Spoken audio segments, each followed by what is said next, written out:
Hello மக்களே, welcome to Nila's kitchen diaries. இன்றைக்கி நம்ம என்ன பார்க்க போகிறோன்னா, எளிமையான முறையில் காய்கறி சாம்பார் எப்படி பண்ணலான்னு பார்க்கலாம். வாங்க வீடியோக்குள்ளே போகலாம். ஃபர்ஸ்ட் அடுப்பு ஆன் பண்ணிவிட்டு ஒரு பாத்திரத்தில் 100 கிராம் பாசிப்பருப்பு ஆட் பண்ணிக்கிறோம். அது நல்லா கழுவி அலசி எடுத்துகிட்டு அதுக்கு தேவையான அளவு தண்ணி ஆட் பண்ணிக்கிறோம். ஸோ கூடவே 2 மீடியம் சைஸ் தக்காளி தண்டு பகுதியை நீக்கிட்டு 4 கீரி அதில் ஆட் பண்ணிக்கிறோம். நல்லா மூடி போட்டு ஒரு 5 மினிட்ஸ் வேகிற அளவுக்கு நம்ம டைம் கொடுக்கணும்.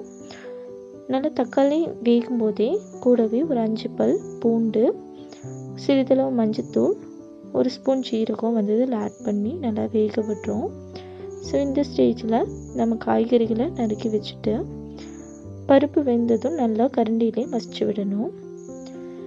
இந்த நேரத்தில் நம்ம கட் பண்ணி வச்சுருக்கிற காய்கறிகளை ஆட் பண்ணி அதில் உப்பு, சிறிதளவு குழம்பு மிளகாத்தூள் ஆட் பண்ணிக்கலாம். 1லேருந்து 1 ஸ்பூன் ஆட் பண்ணி நல்லா கிளறி விட்டுட்டு தேவையான அளவு தண்ணி இதில் ஆட் பண்ணிக்கிறோம். நல்லா மூடி வச்சு காய்கறியில் வெந்து வர வரைக்கும் நம்ம வெயிட் பண்ணுறோம்.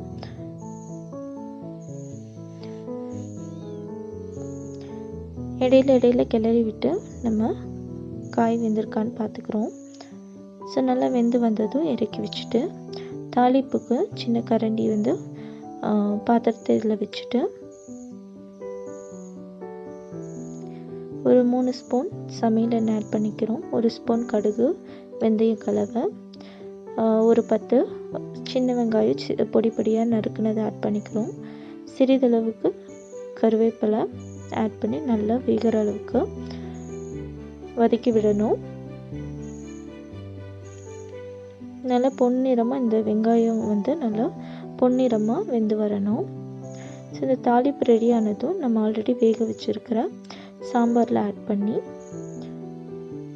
கொதிக்க விடுறோம். சிறிதளவு பெருங்காயத்தூளும் கொத்தமல்லியும் ஆட் பண்ணி நம்ம அடுப்பை ஆஃப் பண்ணிடுறோம். இப்போ சூடான சுவையான சாம்பார் ரெடி. தேங்க்ஸ் ஃபார் வாட்சிங்.